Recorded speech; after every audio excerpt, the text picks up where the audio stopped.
Hello friends, আজ তিথির বাবা নিয়ে এসেছে এই যে বাজার থেকে এরকম তেলাপিয়া মাছ বড় বড় করে। তো আমাকে বললো যে বেশ কষা কষা করে রান্না করো। তো এখন এটা কীভাবে রান্না করি তোমাদেরকে সেটাই দেখাচ্ছি। প্রথমে নুন দিলাম, এরপর আমি দেবো এখানে হলুদ। নুন আর হলুদ দিয়ে বেশ সুন্দর করে এক ছিটটা তেল দেবো, তাইলে কি বলতো খুব সুন্দর ভাজাটা হবে আর লেগে লেগে যাবে না কড়াইতে। এই যে এটা দিয়ে বেশ একটু মাখিয়ে নিয়ে আগে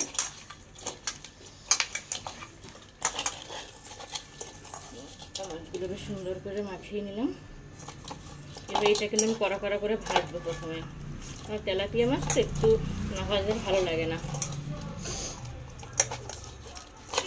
এই দেখো আমার কিন্তু নুন হলুদ একটু তেল দিয়ে মাখিয়ে নিয়েছি।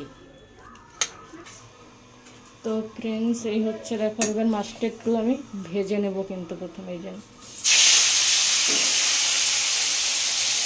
যেহেতু বড় মাছ একটা একটা করে ভাজতে হবে, ভাজাটা হোক। দেখো বন্ধু, একটা ভেজেছি আর একটা যে ছাড়লাম।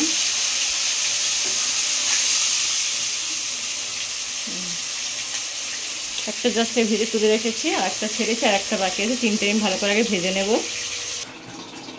যে দেখো বন্ধুরা, আর একটা মাছ ছাড়তে তিনটে মাছই ছিল, দুটো মাছ ভেজে রেখেছি আর একটা ছাড়লাম। মাছগুলো ভালো করে ভাজে আগে ভাজা ভাজা হোক।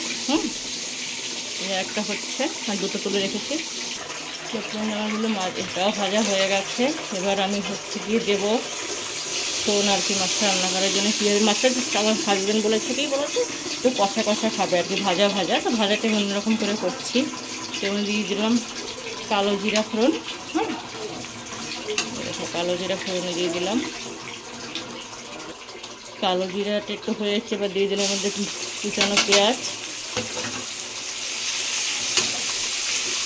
একটু ভাজা ভাজা হোক, তারপর মশলাটা দেবো। যে মশলা আমি করে রেখেছি, অনেক বেশি কিছু মশলা দিই নি, কারণ ভাজা ভাজা খেতে চেয়ে খেতে কষানো কষানো ভাজা ভাজা। তখন তো অনেক মশলা কিছু ইউজ করিনি, জাস্ট ভাজার জন্য যে মশলাগুলো ইউজ করতে পেঁয়াজ, হালকা একটু আদা, জিরার গুঁড়ো, লঙ্কার গুঁড়ো, হলুদের গুঁড়ো ইউজ করবো। আর বেশি কিছু কিন্তু ইউজ করবো না। তো দেখো বন্ধুরা, পেঁয়াজটা কিন্তু বেশ ভাজা ভাজা হয়ে এসেছে। এবার আমি দেবো সেই মশলাটা যেটা আমি করে রেখেছিলাম। এখানে অনেক মশলা আমি ইউজ করিনি, খুব একটা বেশি কিছু নেই। এর মধ্যে হলুদ রয়েছে, জিরার গুঁড়ো, লঙ্কা গুঁড়ো, একটু পেঁয়াজ রয়েছে। কারণ তো একদম মশলা ছাড়িতে যে ভাজা ভাজা হয় না, ওটা আমি করবো। তো মশলাটা আমি একটু কষিয়ে নিচ্ছি। মশলাটা ভালো করে কষানো হোক।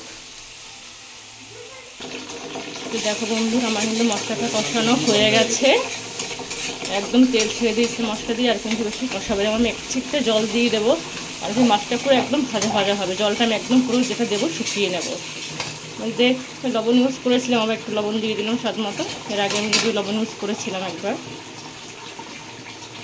স্বাদ মতো দিয়ে দিলাম লবণ। এবার আমি এর মধ্যে দিয়ে দেবো একটু জল।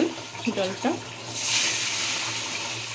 টকবক করে ফুটবে আর একদম মাছটাও সিদ্ধ হয়ে যাবে। তারপর ঝোলটা কিন্তু একদমই থাকবে না, একদম শুকিয়ে ফেলবো ঝোলটা।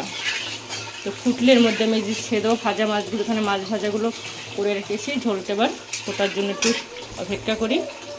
দেখো বন্ধুরা, ঝোলটা কিন্তু খুব ভালোভাবে ফুটে গেছে। এর মধ্যে আমি একা একা ছেড়ে দেবো যে ভাজা মাছগুলো।